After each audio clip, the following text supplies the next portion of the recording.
Hey guys, welcome to Red 50. Right behind me is a 2024 Mustang Dark Horse with their matte paint film. So let's take an in-depth look at it, see how it looks. As you can see, there is no graphics on that one. This is the matte option we have seen on our channel before.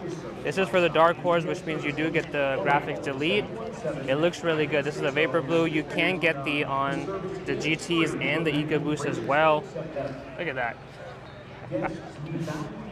Yeah, it's completely matte from front and the back. It's got little glass touches in the spoiler, you can see here. Very aggressive.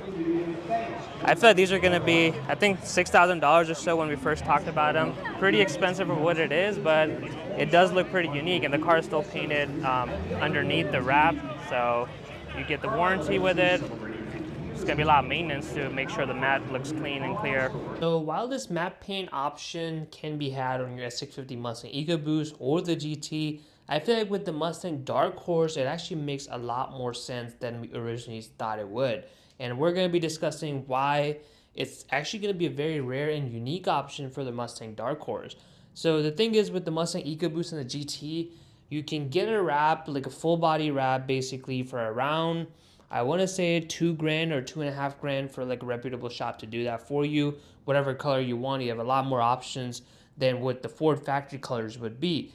And in terms of an EcoBoost or the GT, they're obviously not anything special car. They're not numbered cars. They're dime a dozen. They're all out there. So I don't think it makes sense to pay almost $6,000 for a Ford factory option. I don't think it's going to have that. No one is looking out for a matte paint EcoBoost or a matte paint GT. Anyone who wants it will probably go ahead and wrap it up on their own in terms of going to an aftermarket source.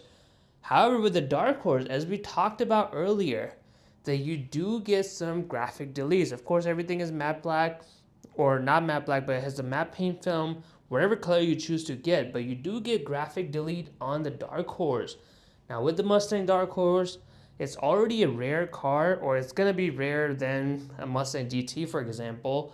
And depending on how you spec it out, like let's say if you got a Tremec with a handling pack, or if you get even more rare, you want to go get, a carbon fiber pack, that's going to be extremely rare as is. Now, if you have a matte paint film, because it does not have stripes with it, it's going to be a lot different looking than the regular Dark Horse. And it's not something that might, gain value right away, but I feel like I can see that 20, 30 years from now, you will have these Mustang Dark Horse with the stripe delete option, essentially, with the matte paint film. And with this one, it makes more sense because if you were to get a Mustang Dark Horse and then wrap it, with a reputable shop after that, you will still have graphics underneath. But however, with this option, if you get it from Ford factory, you actually get a graphics delete option, which is obviously going to be a lot more unique and rare than, let's say, a Mustang GT. Because Mustang Dark Horse, just like the Mustang Mach-1, is a track focus 5.0. And the biggest differentiator in terms of the looks has to be that there is graphics on the hood for the Mach-1 and the Dark Horse. So if you get this matte paint option, you actually get a graphic delete, which just makes your Mustang a lot more rare than what anyone else would have. So I feel like if you shell out extra $6,000, again, I know it's very expensive. I personally would not do it if I was buying a Dark Horse. But if you're a collector and you want your car to retain value and, maybe hold its value or sell for a lot more in the future, I feel like this matte paint option may be your ticket along with the carbon fiber wheels on your Mustang Dark Horse. Now, of course, that's playing the long game because short term, you're not really going to benefit that much aside from having the coolest Dark Horse at Cars and Coffee or wherever you take your Mustang Dark Horse to. If you're just basically looking at short term, there is no real benefit. Long term, of course, it's going to have benefits, but then you really start questioning the value of the Dark Horse because if you really wanted to have a very unique Dark Horse, you're talking about handling pack, you're talking about carbon fiber wheels, and you're also talking about having this matte paint option. And even without markups, that's going to be close to $75,000 MSRP, if not a little bit more. So that to me is absurd. And any dealer who has that kind of spec on their lot is definitely going to be adding a markup. It's already hard getting a non-markup Dark Horse basically. But if you have all of these packages, I can easily see the dealer marking it at $5,000-$10,000 because they know it's going to retain value in the future, which will of course benefit the buyer, in that case you. So the Dark Horse, I feel like I've always said it's a really great car. I've watched a lot of reviews. I haven't driven it, but I've gotten really up close to it.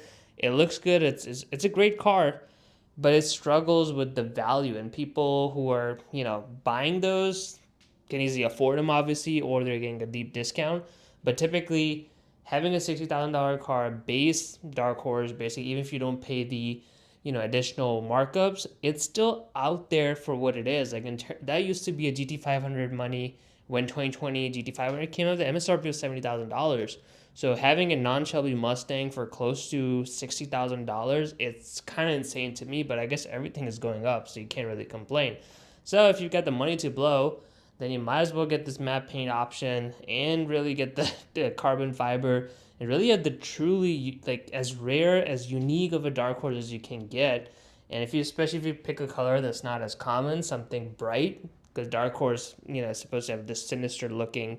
So a lot of people are opting for those darker colors on those Dark Horse. But if you get some brighter color, I think they have a race red Dark Horse too. I can see that being a very rare option, which, if you're one of those collectors, that is your ticket to have a very rare Mustang Dark Horse compared to everyone else. Well, guys, I hope you enjoyed today's video. Comment below what are your thoughts on the matte paint option, and of course, subscribe to Red 50 for more videos.